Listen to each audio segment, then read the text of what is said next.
राना सनाउल्लाह साहब ने इल्ज़ाम आयद किया आप पे कि आपकी कुछ डिमांड्स थी जो पूरी नहीं हुई, तो इस वजह से आजकल आप ऐसी उलझी उलझी बातें कर रहे हैं। अगले महीने बहुत बड़ी वीडियो लीक होने वाली है। अच्छा, जी। किसकी? टॉम एंड जेरी की। और मजे की बात, उसमें जेरी है ही नहीं, सिर्फ टॉम की हो रही है। इंजीर को जैतून के तेल में डिप करके रख सकते हैं, जो आपकी डायबिटीज के लिए भी अच्छी होगी और आपकी कॉन्स्टिपेशन के लिए भी। आप 2 दिन से आई नहीं हो, मैं इंतजार कर रहा था। डॉक्टर साहब अभी तो सर्दी नहीं आई, फिर भी मैं आ गई हूँ। डॉक्टर साहब ਤੁਸੀਂ ਤੇ ਹੂੰ ਹਾਂ ਦੀ स्पेस भी नहीं दे रहे। बेटा तू किसी और स्पेस से चला जा, तेरा इस दुनिया से कोई काम नहीं, तेरा इस स्प्लेंडर से कोई काम नहीं। बिस्मिल्लाहिर्रहमानिर्रहीम। अस्सलाम वालेकुम ख़वातीन और हज़रात, मैं हूँ आपका जुनैद सलीम और आप देख रहे हैं देशबुक जुनैद के साथ। शो में मेरे साथ मौजूद हैं वहीद खान लाला, हमारी को होस्ट स्वाना सयाल। नाज़रीन, अगर आप समझते हैं कि वज़न कम करने के लिए भूखा रहना ज़रूरी है, तो आज का शो आपकी ये सोच बदल देगा, क्योंकि सेहतमंद तर्ज ज़िंदगी के लिए तमाम सवालों का साइंसी और अमली जवाब देने के लिए आज हमारे साथ मौजूद हैं न्यूट्रिशन की दुनिया का बहुत ही मोतबर नाम ज़ैनब गोंदल।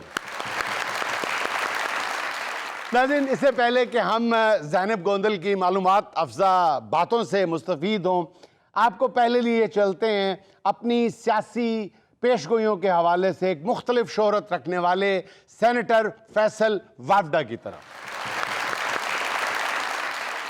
अच्छा फैसल भाई, ये आपने क्या बयान दाग डाला कि 500 लोगों को लटकाया जाएगा तो मुल्क के हालात बेहतर होंगे? ये कौन से 500 लोग हैं और इनको कैसे लटकाया जाना है? बहुत शुक्रिया जुनैद साहब, आपने देशबुक में इतने अरसे बाद बुलाया। हालांकि मैं बहुत सारे चैनल्स में जाता हूँ, आपकी नज़र पता नहीं मुझ पर क्यों नहीं पड़ी।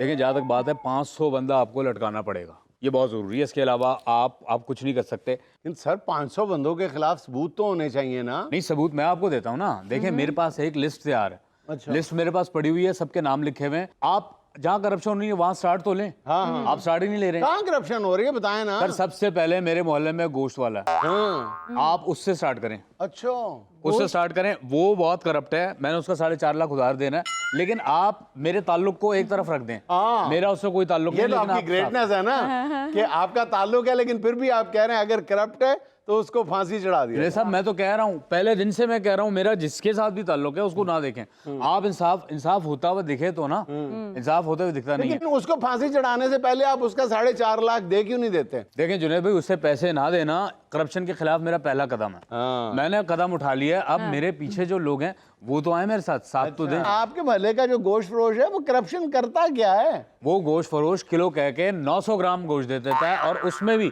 इतना बड़ा हड्डा डाल देता है, पता नहीं ऊँट का हड्डा डालता है वो।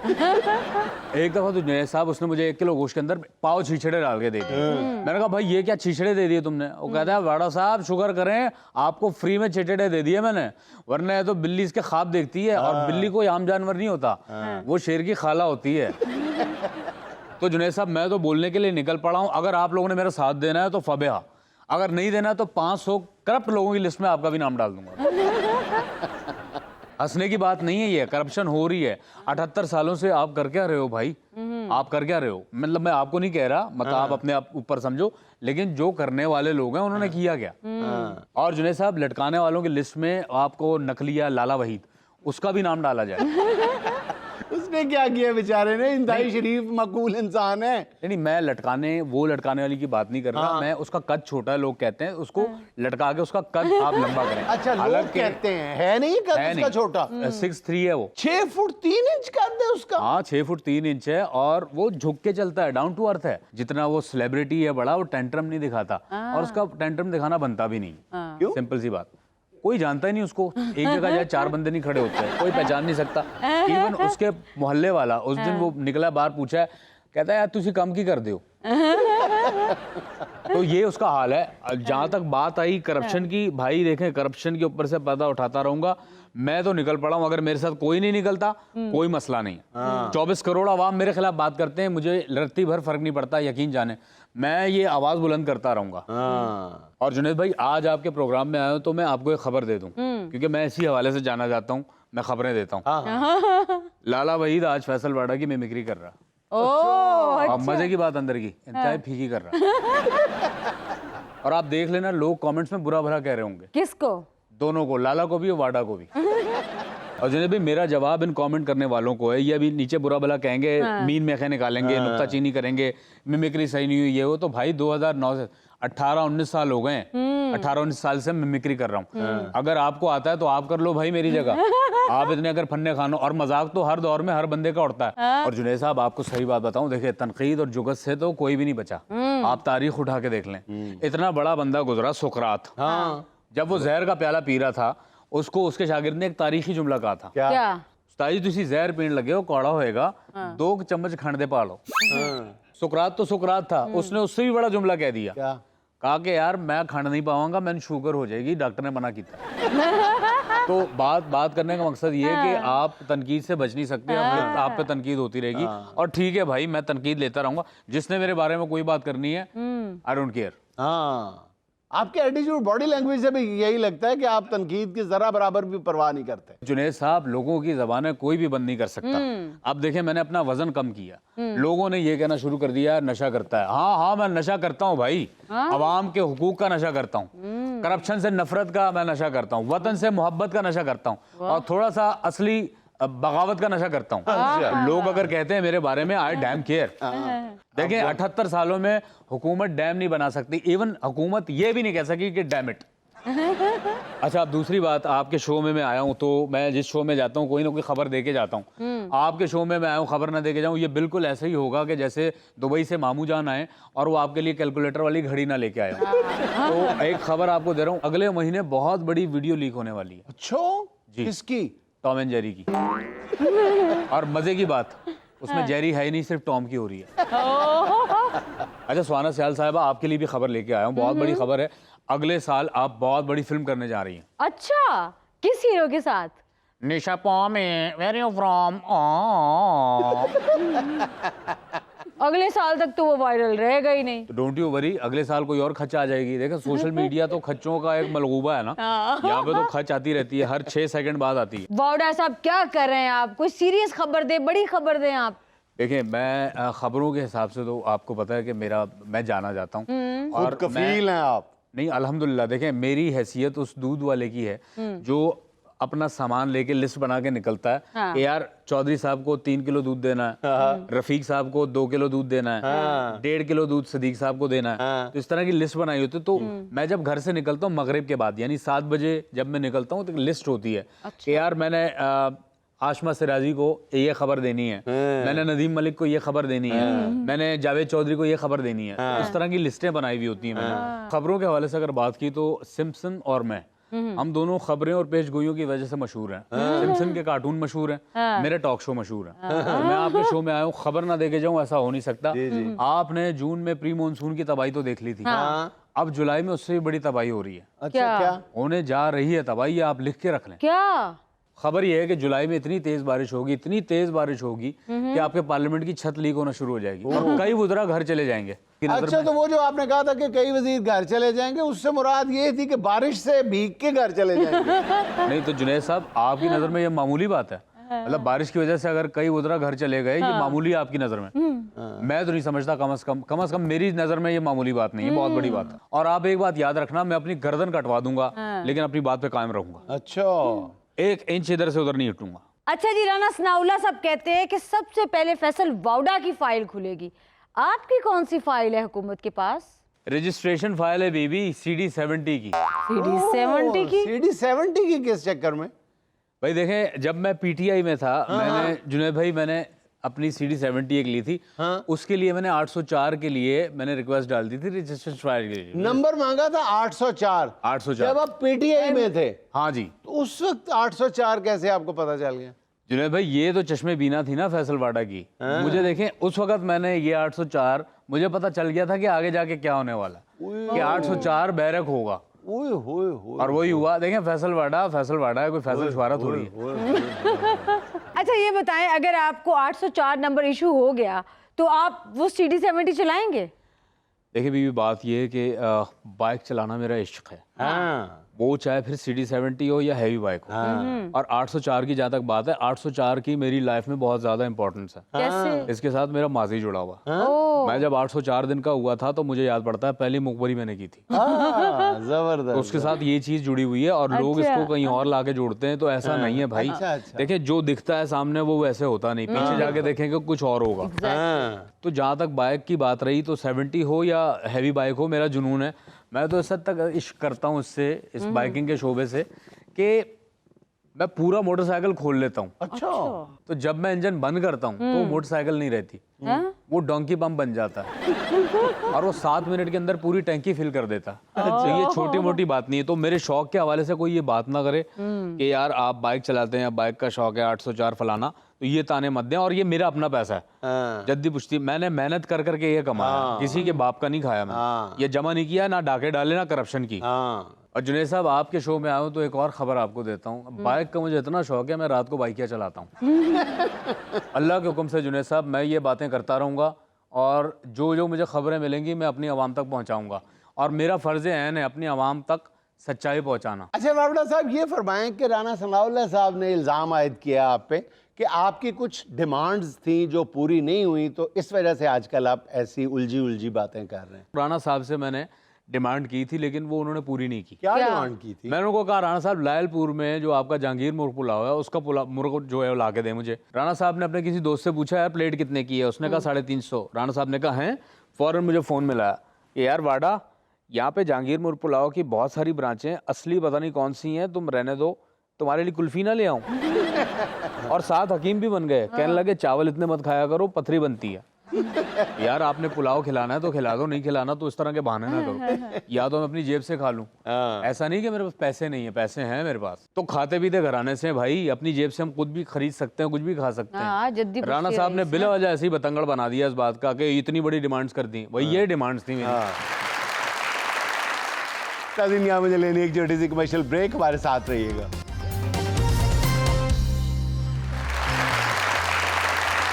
अच्छा जनाब ये बताइएगा कि आपका एक दावा सामने आया है 2 माह में 20 किलो वजन कम करें।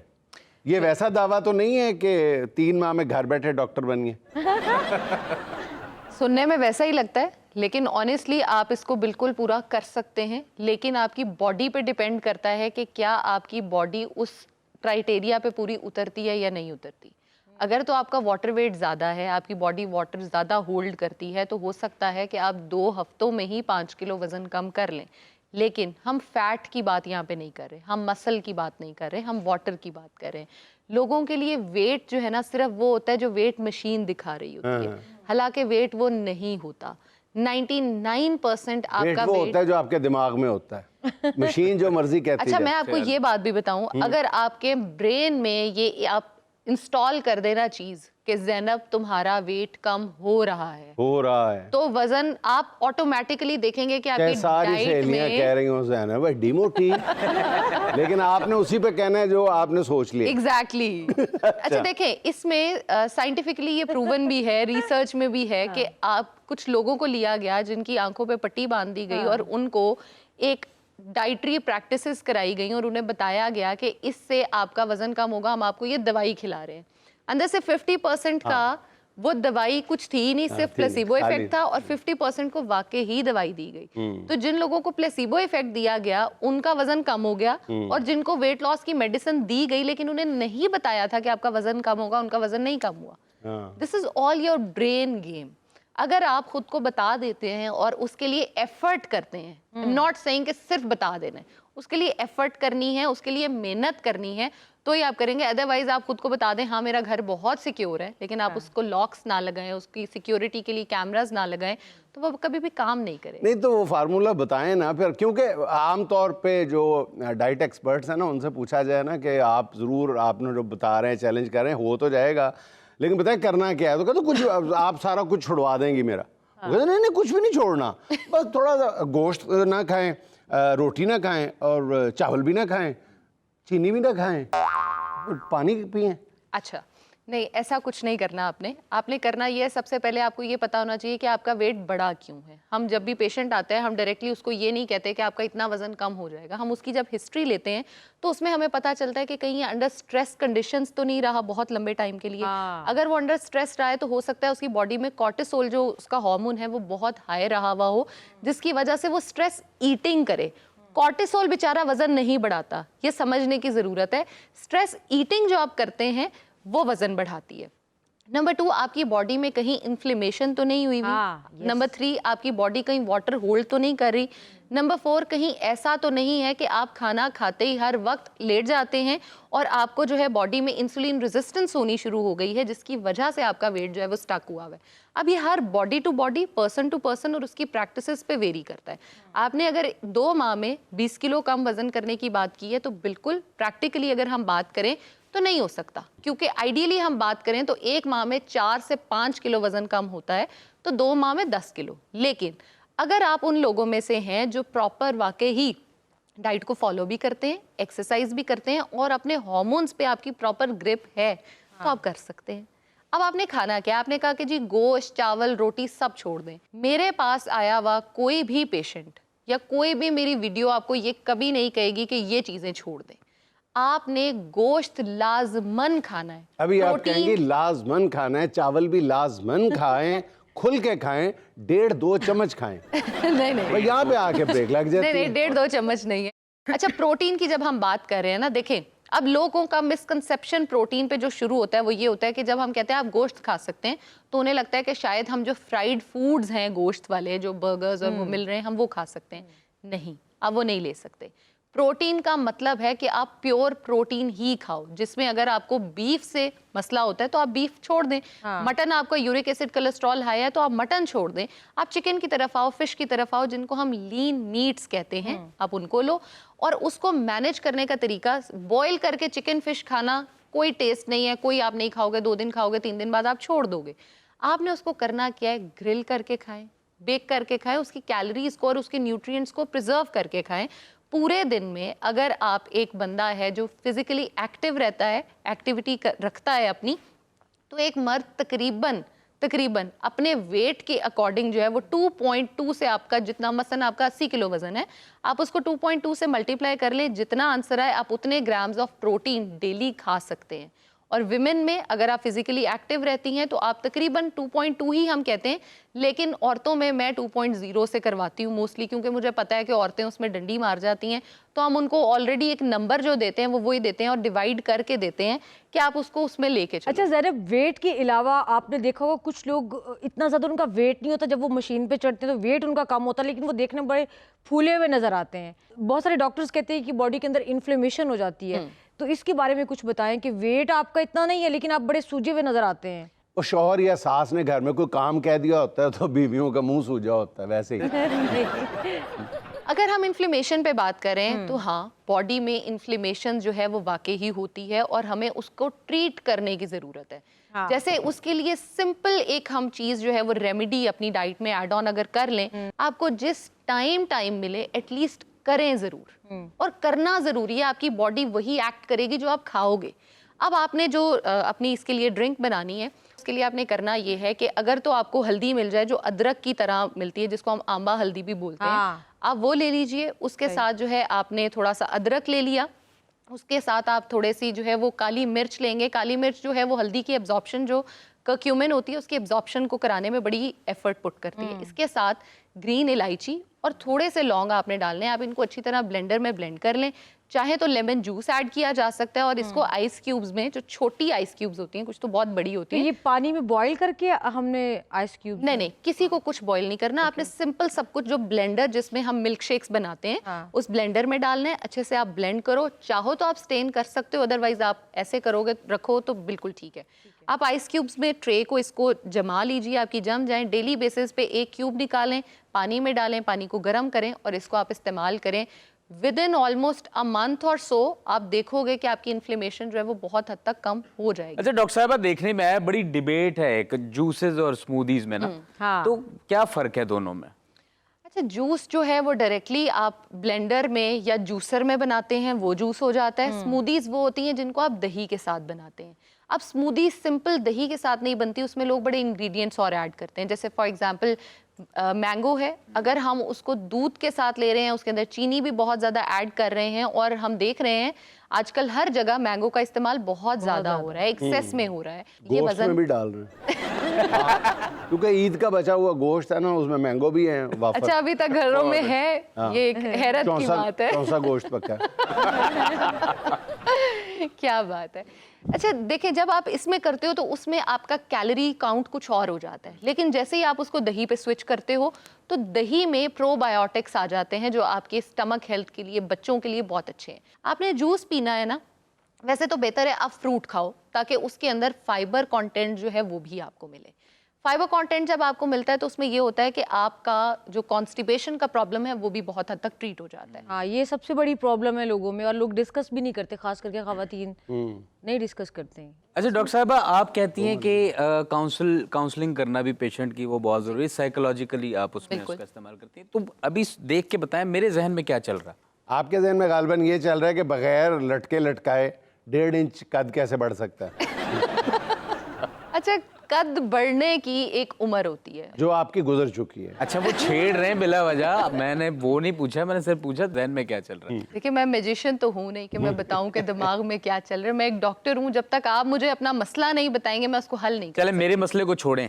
ये देखने में आया है कि जैसे डॉक्टर कहता है जी आप ना जो है वो फ्रूट्स का इस्तेमाल करें। अच्छा, जो लोग 10 सेब का 1 गिलास जूस पीते हैं उनको क्या कहेंगी?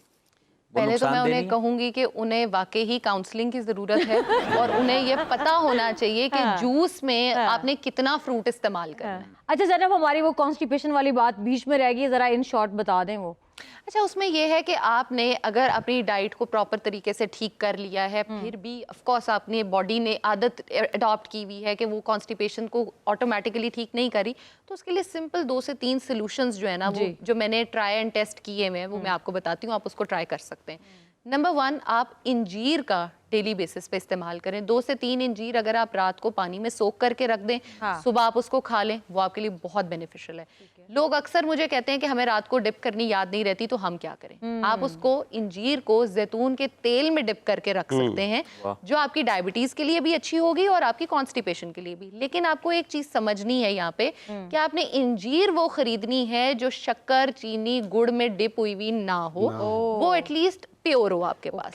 नंबर 2, अगर आपको साथ blood pressure, cholesterol, uric acid का भी इशू है, आप उनको भी ठीक करना चाहते हो, तो आप सुबह उठते ही निहार मुंह लहसुन के जो 2 जवे होते हैं उनको छीलिए, छोटे छोटे पीसेस करें, मुंह में रखें, ऊपर से पानी पी लें, ये आपके लिए बहुत इफेक्टिव होगा। लेकिन सुबह खाली पेट लहसुन के जवे खाने से बेहतर है कि बंदा कॉन्स्टिपेशन बर्दाश्त अल्लाह माफ करे। ये है सर सुस्ती जिसका आप जिक्र कर रहे हैं। अच्छा जनाब, जो लहसुन खाना वो भी खाली पेट चाय से पहले, अल्लाह माफ करे, आप मुश्किल उसके काम साथ है। खाना खा लीजिए। अच्छा जैनब, जो बहुत छोटे बच्चे होते हैं उनमें भी ये शिकायत बहुत पाई जाती है। उनमें तो आप खजूर का इस्तेमाल कराएं, नेचुरल लेक्सेटिव के तौर पे खजूर जो है वो काम करती है। 2 से 3 खजूरें पूरे दिन में खिला सकते हैं, जो उनको वैसे भी एक्टिव रखेगी, उनके आयरन लेवल्स को भी अच्छा रखेगी और उनकी कॉन्स्टिपेशन। जी, सुहाना का सवाल 4 ऑप्शंस के साथ।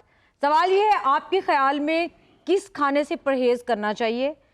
मुफ्त का खाना, उधार का खाना, वलीमे का खाना, हर वक्त का खाना? हर वक्त का खाना। वैसे तो मैं उधार का खाना कहना चाहती थी, वो लेकिन भी हर हर वक्त का है। दोस्तों का खाना वो भी हर वक्त ये दोनों ऑप्शंस जो है ना इसमें चूज करने पड़ेंगे। अगर आप हर वक्त खाते हो ना, तो आपकी बॉडी को बार बार इंसुलिन रिलीज करनी पड़ती है। जब आप बार बार इंसुलिन बॉडी रिलीज करती है तो उससे आप डायबिटीज के बड़ा प्रोन हो जाते हो। तो एटलीस्ट आप ये कोशिश करो कि 3-4 घंटे का वक्फा देना कम चाहिए। अज कम 3-4 घंटे दिन, 24 घंटे में से 4 घंटे ऐसे जरूर होने चाहिए जिसमें आप ना खाएं। ट्रू, और जिसमें आप सो भी ना रहे हो, आप आप जाग रहे बाकी 20 घंटे खाएं। हो। नहीं, मैं 4 ये पूछ घंटे रहा हूं नहीं कि नहीं 4 घंटे रेस्ट दें, बाकी 20 घंटे खुल के खाएं। नहीं, 8 घंटे अगर आप अपने सोने के निकाल दें, पीछे अच्छा। आपके 16 घंटे बचे। 16 घंटों में अगर हम 3 मील्स अ डे भी कहते हैं तो भी आपका 4-4 घंटे अच्छा, का गैप वक्फा होना अंदर चाहिए। वक्फा होना चाहिए। नाज़रीन, यहाँ मुझे लेना एक छोटा सा वक्फा, हमारे साथ रहिए।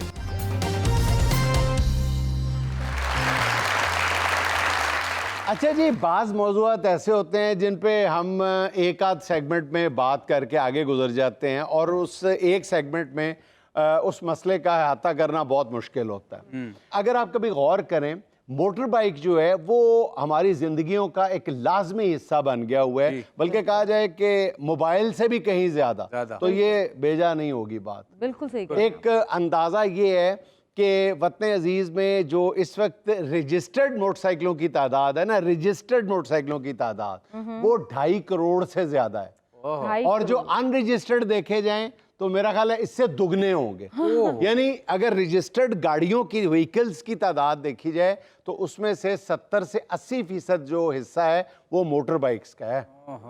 और फिर आप ये देखें कि हम मोटरसाइकिलों पर जब भी डिस्कशन करते हैं, उससे रिलेटेड कोई मसला ज़ेर बहस लाते हैं तो बात करके आगे गुजर जाते हैं। हमें, अगर मैं कहूँ कि हमारा जो माशरा है वो मोटरसाइकिलों का माशरा बन चुका है, तो ये गलत नहीं होगा। बिल्कुल। इतनी मोटरसाइकिल शायद दुनिया के शायद ही किसी मुल्क में होती हो। हर साल हम कमोबेश 20 लाख नई बाइक्स मार्केट में फेंक रहे हैं, 20 लाख। और नतीजा क्या है कि मोटरसाइकिल एक इंतहाई गैर महफूज सवारी बना दी गई है। कोई बंदा भी बात कर ले कि इसको महफूज सवारी बनाया जाए, उसकी बात पे कोई कान धरने के लिए तैयार नहीं होता। बिल्कुल सही कह रहे हैं। हालांकि उसको महफूज बनाने के 100 तरीके हैं, बल्कि उसको इम्प्लीमेंट करवाएं कि इसको महफूज बनाया जाए। दरअसल हमने बाइक को साइकिल ही बना दी है। अच्छा, हमारी सोच का या लापरवाही का नतीजा ये निकला है कि आप किसी भी हॉस्पिटल की इमरजेंसी में 1 घंटे के लिए खड़े हो जाएं, वहां पे हर दूसरा मरीज जो आएगा ना वो बाइक एक्सीडेंट का शिकार होकर आया होगा। उससे भी ज्यादा खौफनाक फैक्ट आपको बताऊं, एक इंटरनेशनल स्टडी हमें ये बताती है कि 50 से 60% जो है ना मोटरसाइकिल एक्सीडेंट, उनका नतीजा जो है वो मौत पे मुंतज होता है। और उसमें बड़ी वजह क्या है? दिमाग पे या सर पे चोट लगना। सर वैसे कैसी नॉन सीरियस बात है ये। अब देखिए हेलमेट कितनी बड़ी सेफ्टी है। हाँ, मतलब कह देते हैं ओए हेलमेट पहना कर, बड़ी सख्ती चल रही है, कैंपेन चल रही है। वो यार उस सड़क पे ना जाना, वहां पे हेलमेट पे बड़ी सख्ती है, उस सड़क पे चले जाना। अब ये देखें, दोनों बातें गलत है। एक तो ये कि जी कैंपेन चल रही है, आजकल बड़ी सख्ती है। भाई सख्ती पूरा साल रहनी चाहिए, ये कैंपेन नहीं है, ये हमारे मिजाज का हिस्सा बन जाना चाहिए। और दूसरी बात जो आपने कही है कि जी फलां जगह ना जाना, फलां जगह चले, क्यों चले जाना भाई? हर जगह सख्ती इक्वल होनी चाहिए। एक्सीडेंट बता के होना कि इस सड़क पे होना है, इस पे नहीं होना। और सर सोने पे सुहागा ये है कि जब भी हेलमेट की बात शुरू होती है हमारी आवाम गालियां देना शुरू हो जाती है, बल्कि ये कहना शुरू हो जाती है लगता है गवर्नमेंट ने किसी अपने बंदे ने हेलमेट दी वड्डी लाट इंपोर्ट कर ली ता सख्ती की खलोती। अच्छा, अब सारा जोर जो है ना हमारा वो हेलमेट पे हो गया है। बाकी जो सेफ्टी मेजर्स हैं मोटरसाइकिल के साथ जो अटैच हैं उनको हमने यकसर नजरअंदाज कर दिया। मैं हेलमेट से भी ज्यादा, कहीं ज्यादा जरूरी समझता हूँ रेयर व्यू मिरर लगाना। हाँ। तो और दोनों लगाना, दोनों साइडों के रेयर व्यू, पीछे देखने वाले। अब होता क्या है कि हमारे यहाँ एक तस्वुर है कि ये बचकाना सा काम है। यार ये हमने दोनों शीशे लगा लेंगे ना पीछे देखने वाले, रेयर व्यू मिरर लगाएंगे तो हमारी जो बाइक है वो बच्चों की 3 पहियों वाली साइकिल बन जाएगी। ऐसा नहीं है। आप यकीन करेंगे जब मोटरसाइकिल वाला जा रहा होता है और पीछे से गाड़ी आ रही है, उसको कोई अंदाजा नहीं होता कि मेरे इधर से गाड़ी आ रही है, इधर से गाड़ी, और गाड़ी की सिर्फ हल्की सी टक्कर जो है वो आपको मौत के मुंह में ले जा सकती है। उसने तो अपनी गाड़ी में बैठे रहना, फिर बाद में कहना अल्लाह ने बड़ी गड्डी दी थी जार के चला। और सर ये जो हमारे बाइकर्स हैं जिन्होंने मिरर्स नहीं लगाए होते, फिर ये तोजी कैसी पेश करते हैं? मेरी 2 अखा अगे ने तो 2 पिछां भी लगी हैं, और जड़ियां पिछां ने वो ज्यादा नशीलियां भी ने। सर हमने हेलमेट की भी बात कर ली, हमने रेयर व्यू मिरर की भी बात कर ली, जो सबसे अहम चीज है वो है इंडिकेटर्स। सर कोई एक बाइक दिखा दे जिसके चारों इंडिकेटर्स काम कर रहे हो। मुझे लगता है सिर्फ शोरूम से निकलती है तो उसके इंडिकेटर्स काम करे, तो उसके बाद नेवर। मेरा ख्याल है कि इंडिकेटर की जो जिम्मेदारी है ना वो पीछे बैठे हुए दोस्त की होती है। यार खब्बा हाथ दे जरा बस। और उसने भी जब हाथ का इशारा कर देना है तो उसने ज़हनी तौर पे अपना हक फाइक समझना है, तस्लीम कर लेना है कि अब मैं मुड़ सकता हूँ। पीछे चाहे हाई स्पीड में गाड़ी आ रही है, मैंने पहले मुड़ना है। बिल्कुल सही कह रहे हैं आप। अच्छा, हम इस सिलसिले को ना जारी रखेंगे और कोशिश करेंगे कि हर हफ्ता हम एक दिन मोटर बाइक्स को जरूर दें। जरूर सर। सर आपकी बातें इतनी जबरदस्त हैं, मैं बड़ी मुश्किल से गाड़ी तक पहुंचा हूं, लेकिन अब मेरा दिल कर रहा है वापस मोटरसाइकिल ले लूं। लाला तेरे ते पैर ही नहीं पहुंचने ब्रेका तक, तू की मोटरसाइकिल है। कैमरा बंद कर दे। सर हम बात करें बाइक की और इत्तेफाक देखें कि मेरे पास जो खबर है वो भी बाइक से रिलेटेड है। खबर ये है, खानपुर में मोटरसाइकिल चोरी का दिलचस्प वाकया। चोरीशुदा मोटरसाइकिल की टैंकी तब्दील करवाने चोर उसी मैकेनिक के पास पहुंच गया जिसकी मोटरसाइकिल थी। ओ खैर हो, और इतने ढीठ चोर होंगे उस मैकेनिक को कह रहे होंगे यार टैंकी चेंज कर दे, किसी बगैरत दे इस्तेमाल च रही है, उन्हें आज तक इन्हें पेंट भी नहीं कराया। और साथ ये भी बोला होगा यार 45 की ली है, महंगी तो नहीं ले ली। और मैकेनिक ने उकता के कहा होगा मैं बत्तियां दी ली सी यार।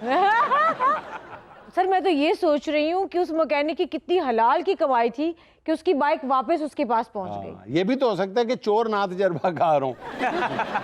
और सर चोर पकड़े जाने पे शर्मिंदा तो नहीं हुआ होगा। उसने मैकेनिक से कहा होगा यार चल बाइक तो तेरी है लेकिन 300 का पेट्रोल डाला है वो तो दे दे। लाला तुम्हारी कोई ड्रीम कार तो होगी? बिल्कुल है, लैम्बोर्गिनी। चले छो लंबरगिनी नु, मैं तो लक्कड़गिनी दिखानी है। देखो जरा। हाय ओए होए होए ओए होए होए, ये क्या, अच्छा लकड़ी है ये। और हाँ, इसके साथ थोड़ी सी पतरी हो, जून जुलाई का महीना हो तो पता लगे 1.5 किलोमीटर के बाद ही आग लग ओए, गई। ओए। लकड़ गिनी हो सुहा हुई पे जे। लेकिन आप स्पीड चेक करें, पहाड़ों पे लगता है भाई शतीर छत से निकाल के लाया और उसको रोडों पे भगा रहा है। सर मुझे लगता है फॉर्मूला 1 के मुकाबले पे बनाई है इसने। ये सिर्फ उतराई के लिए ही है। हाँ जी, और चढ़ाई के लिए मामे के मुंडे के ट्रैक्टर का इंतजार करता हूँ। लेकिन सर आप इन्वेंशन भी देखिए और उसके फराटे भरना भी देखिए। हाँ। वो क्या खूब कहा है कि जरा नम हो तो ये लकड़ी बड़ी जरखेज है साकी। अगर नम हो तो चलेगी नहीं यार। दूसरी बात ये ज़हन में रखो कि हुकूमत का अभी ध्यान नहीं पड़ा इसकी तरफ, हाँ। वरना जहाँ लैट्रिन टैक्स लग गया तो इसको छोड़ेंगे। सर जिस नहज पे हम पहुंच गए ना, मुझे लगता है कि अब तो व्हील चेयर पे भी टैक्स लगेगा। सर ये घर पे ये बोल के निकला होगा अच्छा मैं काम पे जा रहा हूँ वापस नहीं आऊंगा। अच्छा इसको भला इतनी जल्दी क्या है? इसने घर पहुंच के इसी गाड़ी के 6 टुकड़े करके हांडी पकानी है। अच्छा सर देखिए, चलता है और ऐसे पाँव निकाल के उससे ब्रेकें भी लगा रहा है। सर वैसे इस इनोवेशन पे ना इसको तमगा हुस्न कारकर्दगी देना चाहिए। सर आपको अंदर की बात बताऊं, ये गाड़ी जो है ना, ये हमारे प्रोड्यूसर बॉबी साहब की है जो एबटाबाद के रहने वाले हैं। हाँ। आजकल ये अपनी गाड़ी उबर पे डाल के और खुद यहाँ पे रिकॉर्डिंग्स कर रहे हैं लाहौर में। सर अब सुनते हैं फरीद खान को, जो देखते ही देखते देशबुक की पहचान बन गया और देशबुक फरीद खान की पहचान बन गया। हाँ। आइए सुनते हैं।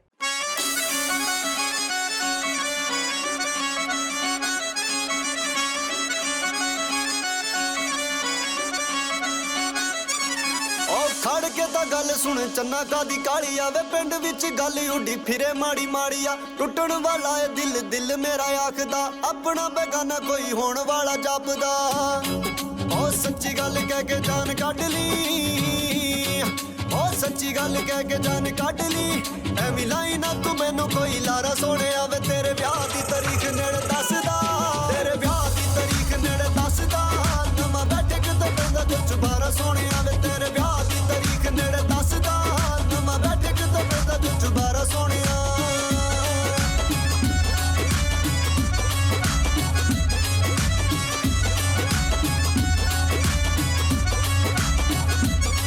पर चुनर दी चाबी देनी दाज विच उन्हां गल भाभी कोल सुनी मैं न्यूज़ सुनिया च बारे उत्ते लैंडर भी पै गए है गल सुन होगी मैं फ्यूज सोनिया पर चुनर दी चाबी देनी दाज विच उन्हां गल भाभी कोल सुनी मैं न्यूज़ सुनिया च बारे उत्ते लैंडर भी पै गए है गल सुन होगी मैं फ्यूज सोनिया ओ अल्लाह करे टुट पैनी मर जावे ओ अल्लाह करे टुट पैनी मर जावे ओ फिर सदा लई रह जे तू गवारा सोनिया तेरे ब्याह दी तारीख नेड़े दसदा तेरे ब्याह दी तारीख नेड़े दसदा नवा बैठे किते पैंदा कुछ बारा सोनिया वे तेरे ब्याह दी तारीख नेड़े दसदा नवा बैठे किते पैंदा कुछ बारा सोनिया ओ लारा लारा लारा लारा लारा लारा मैं तेनू मार जेल टोर जू मैं तेनू मार जेल टोर जू तेरा बेटा च वका दूं चबारा तेरे उत्ते होया काला जादू लगदा वे जेड़ा मैसेज दा दिंदा ना जवाब सोनिया लुटन लई दस तेनू मैं ही कल्ली टक्करी सी होर केड़ा मुक गया पंजाब सोनिया ओ तेरे उत्ते होया काला जादू लगदा वे जेड़ा मैसेज दा दिंदा ना जवाब सोनिया लुटन लई दस तेनू मैं ही कल्ली टक्करी सी होर केड़ा मुक गया ਆ ਪੰਜਾਬ ਸੋਹਣਿਆ ਅਕਰਮ ਚੱਗੜਾ ਵੇ ਤੇ ਪਿਆਰ ਆ ਜਵੇ ਅਕਰਮ ਚੱਗੜਾ ਵੇ ਤੇ ਪਿਆਰ ਆ ਜਵੇ ਜਦੋਂ ਬਣ ਜਾਣਾ ਨਾ ਤੂੰ ਵਿਚਾਰਾ ਸੋਹਣਿਆ ਵੇ ਤੇਰੇ ਵਿਆਹ ਦੀ ਤਾਰੀਖ ਨੇੜੇ ਦੱਸਦਾ ਤੇਰੇ ਵਿਆਹ ਦੀ ਤਾਰੀਖ ਨੇੜੇ ਦੱਸਦਾ ਨਵਾਂ ਬੈਠੇ ਕਿਦੋਂ ਪੈਂਦਾ ਜੋ ਚੁਬਾਰਾ ਸੋਹਣਿਆ ਵੇ ਤੇਰੇ ਵਿਆਹ ਦੀ ਤਾਰੀਖ ਨੇੜੇ ਦੱਸਦਾ ਨਵਾਂ ਬੈਠੇ ਕਿਦੋਂ ਪੈਂਦਾ ਜੋ ਚੁਬਾਰਾ ਸੋਹਣਿਆ कजिन मुझे यहाँ लेने एक छोटा सा वक्फा, हमारे साथ रहिए।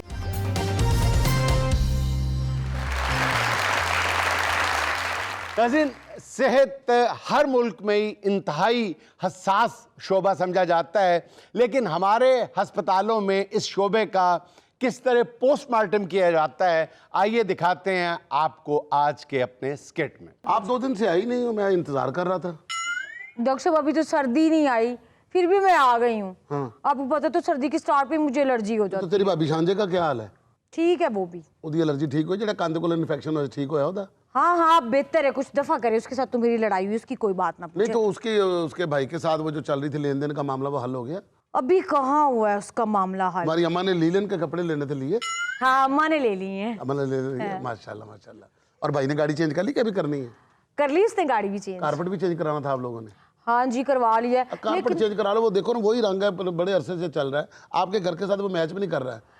अच्छा मुझे मशवरा दें किस कलर का कारपेट करवाऊं? कारपेट जो है ना वो आप इस बार ना मैरून में डालें, आपकी चॉइस बड़ी अच्छी है ना? और कर्टन्स के साथ वो मैच होते हैं। कर्टन के साथ तो मैच हो रहा है, वो भी हल्का सा अपना कथई रंग के है ना।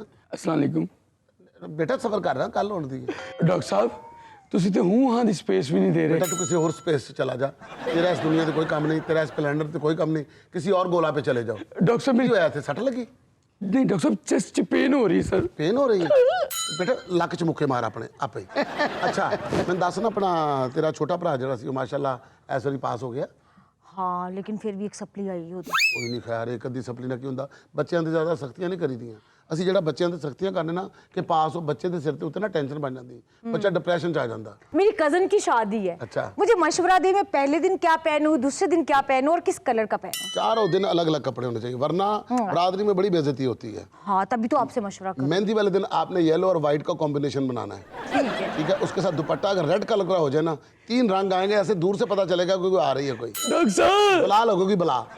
हाँ दर्द हो रही। उत्तर कुछ नहीं होता 4-5 मिनट जरा बर्दाश्त भी कर देते देखो कितनी जरूरी गल हो रही है। डॉक्टर साहब इन्ना ते ओनू अपने घर दा नहीं पता जिन्ना तानू पता सर। हमारे फैमिली डॉक्टर हैं, मैं तो रात को 2 रोटी इनकी भी बनवा के रखती हूँ। सर बेटा जरूरी गल हो रही थी ना तू गल टोक देती है। सर प्लीज तेरी बीमारी वेखी ਅਸੀਂ ਆਪਣੇ ਫੰਕਸ਼ਨ ਵੇਖੀਏ ਉੱਤਰੇ ਬਿਮਾਰੀਆਂ ਆਣ ਜਾਣ ਵਾਲੀਆਂ ਚੀਜ਼ਾਂ ਨੇ ਫੰਕਸ਼ਨ ਬੜੀ ਦੇਰ ਬਾਅਦ ਲੱਭਦੇ ਨੇ। जी जी अच्छा अच्छा मुझे बताओ कि वरीमे पे क्या पहनूं और क्लिनिक में आके खांस रही हो शर्म नहीं आती? डॉक्टर साहब इसलिए खांसी हो ताकि आप इधर भी थोड़ी तवज्जो दे लें। अच्छा मैं समझा बीमारी वाला खांसी हो, ये तो बुलाने वाला खांसा था। हाँ। ओके ओके देखो इतने अटेंशन के लिए रेगुलर पेशेंट बनना जरूरी है। डॉक्टर साहब को मेरी सारी स्टोरी का पता है। मैं और किस देखो तकलीफ ਇਹਦੇ ਐਸੇ ਰੈਗੂਲਰ ਹੋਣਾ ਬਹੁਤ ਜ਼ਰੂਰੀ ਹੈ। ਦੇਖੋ ਨਾ ਅੱਜ ਆ ਕੇ ਤੇ ਰੋਣਾ ਪਾਇਆ ਹੋਇਆ ਉਹ ਪਰਲੇ ਪਾਸੇ ਵੇਖ ਇਹ ਤੁਸੀਂ ਮਰੀਜ਼ ਸਮਝ ਰਹੇ ਹੋ? ਹਾਂਜੀ। ਮੇਰਾ ਸਾਲਾ ਕੰਮ ਤੇ ਨਹੀਂ ਜਾਂਦਾ ਮੈਂ ਇੱਥੇ ਲੰਮਾ ਪਾਇਆ। ਇਹ ਮੇਰੇ ਵੱਲ ਵੇਖ ਕੇ ਅੰਦਾਜ਼ਾ ਲਾ ਲਓ ਕਿ ਡਾਕਟਰ ਸਾਹਿਬ ਦੀ ਵਾਈਫ ਕਿਵੇਂ ਦੀ ਹੋਣੀ ਹੈ। अब ਤੁਸੀਂ ਬਾਹਰ ਬੋਰਡ ਪੜਿਆ की ਕਲੀਨਿਕ 24 ਘੰਟੇ ਖੁੱਲਾ ਰਹੇਗਾ? हाँ जी हाँ जी ਮੈਂ ਇੱਥੇ ਹੀ ਰਹਿਣਾ। डॉक्टर साहब मैंने बीमारी की है। ਬਿਮਾਰੀ ਨੂੰ ਕੋਈ ਨਹੀਂ ਹੈ। ਇਹ ਸਮਝ ਲਓ ਜਿਸ ਤਰ੍ਹਾਂ ਆਪਣਾ ਗੱਡੀਆਂ ਦਾ ਬਲਾਲਗੰਜ ਹੈ ਨਾ हाँ जी ਕੋਈ ਗੱਡੀ ਖਰਾਬ ਹੋ ਜਾਏ ਪਲੱਗ ਖਰਾਬ ਹੋ ਜਾਏ ਬੋਨਟ ਖਰਾਬ ਹੋ ਜਾਏ ਜਾਂ ਉਹਦਾ ਗੇਅਰ ਖਰਾਬ ਹੋ ਜਾਏ ਜਾਂ ਉਹਦਾ ਆਪਣਾ ਕੋਈ ਬੰਪਰ ਖਰਾਬ ਹੋ ਜਾਏ ਉੱਥੋਂ ਲਿਆ ਕੇ ਲਾ ਦੀਦਾ। ਲਾ ਦੀ। ਇੱਥੇ ਕੋਈ ਮਰੀਜ਼ ਨੂੰ ਕਿਸੇ ਨੂੰ ਗੁਰਦਾ ਪਾਣਾ ਹੋਵੇ ਕਿਸੇ ਨੂੰ ਅੱਖ ਪਾਣੀ ਹੋਵੇ ਇਹਦੇ ਚੋਂ ਮੈਂ ਪਾਰਟਸ ਕੱਢ ਕੇ ਪਾਣਾ। ਇਹ ਮੇਰੇ ਕਲੀਨਿਕ ਦਾ ਬਲਾਲਗੰਜ ਹੈ। डॉक्टर साहब 2 साल हो गए। देखो 2 साल हो गए पता भी नहीं चला। 2 साल का पता नहीं चलता यार 2 साल हो गए। अच्छा जी 2 साल हो गए। आपने जो मेडिसिन दी थी 1 इंच भी फर्क नहीं पड़ा मेरे वेट को। अभी तो 2 साल हुए हैं। 2 सालों में कहाँ फर्क पड़ता है? 2 सालों में अब 6 सालों का खा भी तो गई हो ना। डॉक्टर साहब आपको पता है ना कि मेरे होने वाले वो कितने ताने मारते हैं। अच्छा अफान ताने मारता है? हाँ। क्या कहता है? कहता है डॉक्टर साहब से तुम मेडिसिन लेने जाती हो और वहां पे तुम्हें बर्गर खिला के भेज देता अगर डॉक्टर मैंने बर्गर खवा दिंदा तो उन्हें दसना कि मम्मी तेन सूट सवा के देनी। ये बात नहीं ये दर्द हो रही डॉक्टर। दिल उधर ਹੁੰਦਾ ਹੀ ਓਏ ਮੇਰੇ ਦਰਦ ਟਰੈਵਲ ਹੋਈ ਜਾ ਰਹੀ ਹੈ ਕਿਸ ਕਿਸਮ ਦਾ ਮੋਟਰਵੇ ਟੈਬ ਤੋਂ ਪਿੰਡਾ ਰੱਖਿਆ ਆਪਣਾ। ਓਏ ਬੋਰ ਤਾਂ ਨਹੀਂ ਹੋ ਰਿਹਾ? ਨਹੀਂ ਜੀ ਨਹੀਂ ਤੇ ਹੱਸ ਕਿਉਂ ਨਹੀਂ ਰਿਹਾ? ਤੇ ਹਾਸੇ ਵਾਲੀਆਂ ਗੱਲਾਂ ਤਾਂ ਕਰੋ ਤੁਸੀਂ ਜ਼ਾਤੀ ਗੱਲਾਂ ਕਰ ਰਹੇ ਹੋ। ਅੱਛਾ ਹਾਂ ਤੇ ਦੂਸਰੇ ਦਿਨ ਦੇ ਜਿਹੜੇ ਮੈਂ ਤੁਹਾਨੂੰ ਦੱਸਣਾ ਨਾ ਉਹ ਤੁਸੀਂ ਪਾਣੀ ਹੈ ਸਾੜੀ। हाँ किस कलर की? साड़ी ब्लैक होएगी ना ਤੇਰੇ ਤੇ ਬਹੁਤ ਉੱਠੇ ਠੀਕ ਹੈ ਨਾਲ ਉਹਦੇ ਨਾਲ ਤੂੰ ਆਪਣਾ ਐਕਸਟੈਂਸ਼ਨ ਲਾ ਕੇ ਨਾ ਉਹਦਾ ਜੂੜਾ ਬਣਾਉਣਾ ਉੱਤੇ ਡਾਕਟਰ ਸਾਹਿਬ ਇੱਕ ਗੋਲੀ ਐਕਸਟੈਂਡ ਤੇ ਗੋਲੀ ਤੈਨੂੰ ਪਿਸਤੌਲ ਵਾਲੀ ਵੱਜਣੀ ਮਨੂਸ ਦਾ ਬੱਚਾ ਦੇਖਦੇ ਨੇ ਵੀ ਵਿਚਾਰੀ ਦਾ ਕਿਹੜਾ ਜ਼ਰੂਰੀ ਕੇਸ ਉਹਦਾ हाँ ਇੱਥੇ ਆਪਣਾ ਜ਼ਿੰਦਗੀ ਤੇ ਮੌਤ ਦਾ ਮਸਲਾ ਬਣਿਆ ਪਿਆ ਉਹਨੇ ਕੱਪੜੇ ਪਾ ਕੇ ਜਾਣੇ ਨੇ ਉੱਥੇ ਇਸਕੋ ਕਿਆ ਕਿਹੜੇ ਪਤਾ? ਕੱਪੜੇ ਪਾਣੇ ਨੇ ਮੈਨੂੰ ਗਲਤ ਕੱਪੜੇ ਦੱਸ ਦਿੱਤੇ ਸਾਰੀ ਬਰਾਦਰੀ 'ਚ ਨੱਕ ਕੱਟੀ ਜਾਣੀ ਹਯਾ ਦਾ ਘਾਟਾ बेशर्म इंसान इतनी फीस पे करके मैं मशवरा ही तो करने आई हूँ। तीसरे दिन क्या पहना? बारात वाले दिन ना आपको चाहिए कि अब मैक्सी पहनो अलग नजर आओ अच्छी लगेगी मुझ पे। बहुत अच्छी बारात वाले दिन देखिए सारे ने शलवार कमीजा पाई होनी ने अकेली मैक्सी में होगी तो कितना जबरदस्त लगेगा। और पता क्या लास्ट जब मैं तुम्हारे अपने भतीजे की बर्थडे पे आया था उस वक्त भी तो तुमने वही पहनी थी ना जब तुम्हारी कोनी के ऊपर केक लग गया था अब फिर मुझे बुलाया नेचुरल छींक आई है मुझे। मैं याद कर रहा था आपको इस तरह ठीक हो जाएगा पुत्र करी जा एक्सरसाइज में तेन दसनी सी मेरे जेहन चो निकल गई ए कर अच्छा तीसरे दिन पे मैं मैक्सी पे लेकिन कलर कौन सा पहनूं? कलर उसका ये देखना पड़ेगा कि बारातियों ने किस तरह के कपड़े पहने होंगे। बहरहाल आप एक काम करो मस्टर्ड में आ जाओ। और मस्टर्ड आपका फेवरेट भी है। इतना फेवरेट है हमारा एक दफा हमारी सारी फैमिली ने ना मस्टर्ड कलर पहन लिया बारात निकली पूरा मोहल्ला में देखे कह रहा था वो मस्टर्ड डे जा रहे हैं मुझे याद है ये वाक्य। है ना आप भी तो आई थी ना हाँ। याद नहीं है हाँ। जब हमारा दूल्हा कार से गिर गया था ਬਾਜੀ ਮੈਂ ਇੱਕ ਗੱਲ ਕਰਨੀ ਸੀ ਇੱਕ हाँ ਇੱਥੇ ਭਲਾ ਮਰੀਜ਼ ਕਜ਼ਾਈ ਇਲਾਜ ਨਾਲ ਫੌਤ ਹੋ ਜਾਣ ਡਾਕਟਰ ਦੀ ਘਰ ਘਰ ਦੀ ਦਾਸਤਾਨ ਨਹੀਂ ਮੁੱਕਣੀ डॉक्टर साहब ये बताएं मुझे ये रेड कलर का ड्रेस कैसा है? यार ये बहुत अच्छा ये कौन है नई मॉडल आई है हाँ नई मॉडल आई है। बहुत अच्छी है यार ये तो हाइट कितनी अच्छी जबरदस्त इसकी डॉक्टर साहब आप भी ना कि मैं ही हूँ। नहीं नहीं वो तो रजाई पड़ी है साथ वो तो साथ रजाई नहीं पड़ी नहीं नहीं नहीं आप ही हो। यार कितना फर्क पड़ गया है ये देखो मेरी मेडिसिन से और मेरी एडवाइस से माशाल्लाह जो बर्गर खाए ना आज देखो कितनी तुम अच्छे खानदान की पली हुई लड़की लग रही है। डॉक्टर साहब बताइए ड्रेस कैसा लगा है? ड्रेस बहुत अच्छा लगेगा पहले इसकी कीमत का पता करो कितने का है फिर मैं तुम्हें बताऊंगा अनारकली में यही सेम कॉपी वहां पर पड़ी हुई है यही आर्टिकल आपको वहां से मिल जाएगा। ऑनलाइन तो 15,000 बता रहे हैं। 15,000 ऑनलाइन क्यों लेना है ਡਾਕਟਰ ਸਾਹਿਬ ਇਹ ਤੁਹਾਡੇ ਮਰੀਜ਼ ਤੋੜ ਰਿਹਾ ਜੀ वो कैसे ਕਹਿੰਦੇ ਨਾਲ ਦੇ ਕਲੀਨਿਕ ਤੇ ਚਲੇ ਜਾ ਉੱਥੇ ਬੰਦਿਆਂ ਦੀ ਗੱਲ ਸੁਣਦਾ ਡਾਕਟਰ तू बंदे की गल कर रहे वो बंदे बंदे की गल सुनदा और पुत्र बंदे बंदे को जाओगे ना तो बंदे बंदे को मंगोगे अल्लाह को मंगोगे अल्लाह साहब ने देंदा ही। डॉक्टर साहब अफान के घर वाले मान तो गए हैं लेकिन उन्होंने शर्त ही ऐसी रखी है क्या? कि समझे जवाब ही दे दिया। क्या रखी शर्त कहते कम से कम 20 kg वेट रिड्यूस करो। क्या कहता 20 kg कम करो हाँ जी। पागल का बच्चा दिमाग खराब है उसका नहीं तुमने अगर 20 kg कम कर लिया पीछे बचेगा आपके पास 100 kg 100 kg के साथ कैसे जियोगी वो जिंदगी है। नहीं तुम एक काम करो डॉज करो 20 kg कम करो इंशाल्लाह ताला तुम मेरे ख्याल में 20 साल में कम कर लोगी उसके बाद 4 दिन बर्गर खाने फिर तुमने वैसी हो जाना। डॉक्टर साहब जी मुझे 2 मिनट की इजाज़त देंगे क्यों क्या हुआ मैं भी अपनी फैमिली ले आऊँ क्योंकि आप उसके अलावा किसी की सुनते नहीं हैं क्या नाज़रीन ये था आज का देशमुख को चलते चलते आज की छोटी सी बात। नाज़रीन खुद को किसी भी हालत में किसी भी सूरत में बेकार मत समझें क्योंकि बंद घड़ी भी दिन में 2 मरतबा सही वक्त बता जाती है। नाज़रीन खुश रहें खुश रखें आपसे मुलाकात होगी इंशाल्लाह कल। अल्लाह हाफ़िज़।